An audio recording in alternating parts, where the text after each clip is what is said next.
কেঁদে ফেলতে তো মল পেয়েছে, একটা আংটি পেয়েছে, আর এদিকে পেয়েছে হচ্ছে অনেকগুলো জামা কাপড়। ঘুমন্ত অবস্থায় টুপি পরিয়ে দিয়েছে। তো দেখতেই পাচ্ছ আমি আর পূজা এখানে রেডি হয়ে রয়েছি। তো আমাদের হচ্ছে আজকে স্পেশাল দিন আমাদের মেয়ের জন্য। তো আজকে আমাদের মেয়ের হচ্ছে আজকে ষষ্ঠী পুজো। হ্যাঁ, আর যেহেতু আমি বাপের বাড়িতে আছি সেহেতু এখানেই আমাদের অনুষ্ঠানটা করা হচ্ছে কোনো রকম ছোট করে। তো চলো দেখো তোমরা পুরো ভিডিওটা। হ্যাঁ, এবার তোমরা চলে আসো, দেখাচ্ছি কি কি অ্যারেঞ্জমেন্ট হচ্ছে পাশের ঘরে। তো চলে আসো। তো এদিকে রান্না বান্না শুরু হয়ে গেছে, আমার মাসি এদিকে রান্না করছে আর অন্যদিকে আমার মা পুজোর কাজ সামলাচ্ছে। যা যা ছিল ব্রাহ্মণে সব কিছু গুছিয়ে দিয়েছে আর ব্রাহ্মণও চলে এসছে। আর এদিকে আমাদের 21টা সরা দেখতে পাচ্ছ, আমাদের শ্বশুরবাড়ির নিয়মে 21টা সরা 21টা বাচ্চাকে দিতে হয়। চলে এসছি এখন পূজার বাড়ির পাশের দোকানে, এখান থেকে মিষ্টি অর্ডার করেছি, মিষ্টিটা নেব।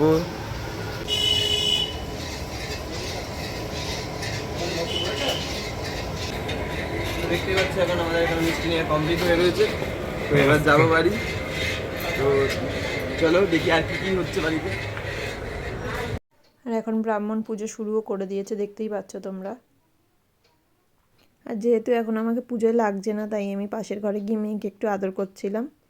ও দেখি গিয়ে খুব কাঁদছিল আর ও তো কেঁদেই যাচ্ছিল। আর শেষ পর্যন্ত আমি ওর কান্না থামাতে পারছিলাম না দেখে ওর বাবাও একটু কোলে নিয়ে ওর কান্না থামানোর চেষ্টা করছিল। আর ব্রাহ্মণ দুধ গঙ্গা জল দিয়ে এইদিকে দুধ পুকুর করেছিল, তার কারণ আমাদের শ্বশুরবাড়ির নিয়মে নাকি দুধ পুকুরে বাচ্চাকে রাখতে হয়। যদিও আমার এই নিয়মটা একদমই পছন্দ ছিল না, কারণ এই ঠান্ডায় বাচ্চাকে জলের মধ্যে রাখলে ওর ঠান্ডা লেগে যেতে পারে। আর ওকে দেখে আমার খুবই কষ্ট লাগছিল।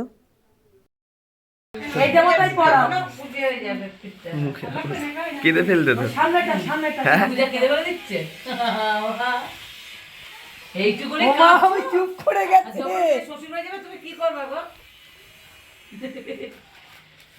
মেয়েকে নিয়ে আমার দিদা পাশের ঘরে চলে গেছিলো আর এদিকে আমি পুজোয় বসে পড়েছি, দেখতেই পাচ্ছ।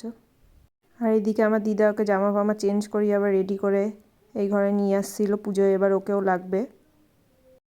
আর এইদিকে ব্রাহ্মণ আমাদের দুজনকে মালা ঘুনসি পরার জন্য দিচ্ছিল, দুজনকেই পরতে হবে মালা আর ঘুনসি। আর সবার লাস্টে ব্রাহ্মণ আমাদের দুজনের কপালে হলুদ ছুঁয়ে দিচ্ছিল। আর আমি তো ভেবেছিলাম আমার মেয়ে হয়তো ঘুমিয়ে পড়বে পুজোর মধ্যে, বাট না, ও পুরো পুজোতেই জেগেছিল, এদিক ওদিক দেখছিল তাকিয়ে তাকিয়ে শুধু। আর পুজোর শেষে আমি এখানে প্রদীপের তাপ নিয়ে নিচ্ছিলাম। এখন যে যে গিফটগুলো পেয়েছে সেগুলো তোমাদের দেখানো হবে। আর এখানে যার ঠাম্মি, তো ঠাম্মি এখন ওকে যে আংটিটা দিয়েছে সেটা তোমাদের দেখাচ্ছি। আংটিটা পরিয়ে দাও এইভাবে, ওর আঙুলে হবে। তুমি দুটো আঙুল লাগবে, দুটো থেকে 3টে আঙুল লাগবে, না 2টো আঙুলেই হয়ে যাবে আংটিটা। আংটিটার সাইজ খুলে পড়ে যাচ্ছে। আর দাও না এখন একটুখানি, তারপর আবার খুঁজে তুলেছিস। হ্যাঁ,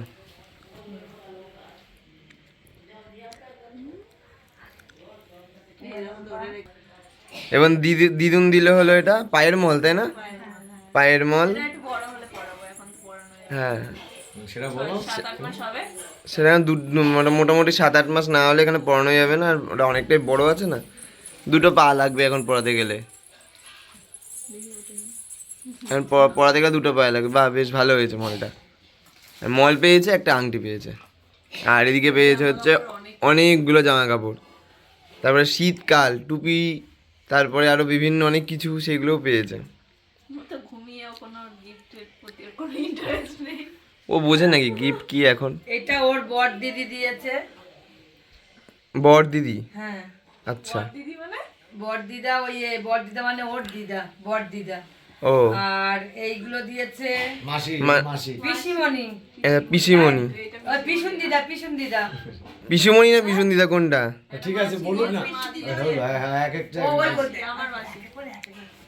এটা এটা বলো, ওর মাসি দিদা দিয়েছে এটা। আচ্ছা, এটা ওর মাসি দিদা দিয়েছে। হ্যাঁ, খুব সুন্দর হয়েছে মাসি দিদার জামাটা। হ্যাঁ, হ্যাঁ, খুব সুন্দর হয়েছে। ও, আর এই যে সবগুলোই ভালো হয়েছে। এই যে মাসি দিদা ওই যে 2টো দিয়েছে, এই একটা সেট আর এই একটা সেট, 2টো সেট। আচ্ছা, এইটা কে দিয়েছে? এখন তার অনেক কিছু নিয়ম আছে যে হলুদ জিনিসটা পরাতে নেই, দিদা দিয়েছে। তো হলুদ বাদ দিয়ে সবাই মোটামুটি যে যা কালার পেয়েছে, পিঙ্ক দিয়েছে, কেউ ব্লু দিয়েছে, কেউ হোয়াইট দিয়েছে, কেউ ক্রিম কালারের দিয়েছে, সবগুলোই দিয়েছে। এটাও পিছন দিদা দিয়েছে। আরে আমারটা একটু বল তোরা। এই তোর বাবারটা ওর বাবা কোথায় দিয়েছে? ওর বাবারটা ওই যে এই আর তুই আমারও ওর দিয়েছে ওর পিছন দিদা। এটা কে দিয়েছে? বেবি কট। হ্যাঁ বেবি কার্ড আর এই টুপি। টুপিও দিয়েছে। বেবি কট আর টুপি দিয়ে পিছন দিতে, তাই তো? হ্যাঁ হ্যাঁ হ্যাঁ আচ্ছা। পিছন দিদা দিয়েছে। আর এটা দিয়েছে আমার ওই যে ওই এটাও দিয়েছে ওর ঠাম্মি দিদা, ঠাম্মি। আর একটা ছোট ঠাম্মি দিয়েছে এটা ওর। ছোট ঠাম্মি, আচ্ছা আমার বোন ছোট ঠাম্মি দিয়েছে এটা। আচ্ছা আচ্ছা, সবাই ঠাম্মি। সব ঠাম্মি আর দিদা। আর তোমার বাবার কই? নাও। এটা হচ্ছে পূজার বাবা, বাচ্চার দাদু, এইগুলো দিয়েছে। বাহ, এটাও ভালো এগুলো হয়েছে। খুব সুন্দর হয়েছে। সবাই যে যে গিফটগুলো দিয়েছে সবগুলো এই গিফটই দেখো ভালো এখন হয়েছে। আরো কত আছে। এই তো। এছাড়া জামা কাপড়টা আমাকে শেষ হয় বাচ্চার। আবার এই যে মোজা পেয়েছে। বাহ, মোজার কালারটা সুন্দর হয়েছে, মোজাটা থেকে টুপি, সবাই মোটামুটি যা দিয়ে প্রত্যেকটা জিনিসই ভালো হয়েছে। টুপিটা এবার টুপি ও কত পেয়েছে দেখো, অনেক, কত অনেক। পেয়েছে দেখো। বাহ, মিকি মাউস।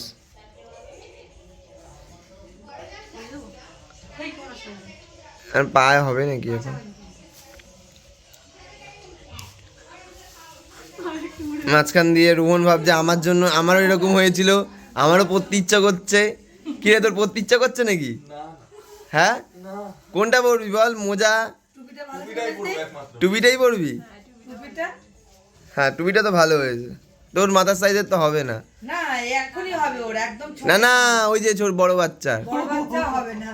এই টুপিটা দিদি এনেছে। বানানোর চেষ্টা হয়েছে, তো টুপিটা কেমন লাগছে গো সবাই জানি, ওকে পরিয়ে ঘুমাচ্ছে, ঘুমন্ত অবস্থায় টুপি পরিয়ে দিয়েছে। উঠেছে মহারানী। বললাম না টুপি পরালে উঠবে, ও অসহ্য লাগবে উঠবে। ভালো লাগছে কিন্তু বলো। টুপি পরিয়ে দিয়েছে, আর কান্নাকাটি না শুরু করে দেয়, আর কান্নাকাটি না শুরু করে দেয়। টুপি ডিজাইনটা সুন্দর করি। এই শুরু হয়ে গেছে, শুরু হয়ে গেছে। এটা ষষ্ঠী পুজো ছিল, সেই জন্য আমি মাসে মাসে একটা শাড়ি দিয়েছি। আচ্ছা, বাহ। এই যে মেয়েদের জন্য একটা শাড়ি নিয়ে এসেছি, আর পূজার শাড়ি, পূজার মার জন্য একটা শাড়ি নিয়ে এসেছি। ব্যাস কমপ্লিট হলো তাহলে।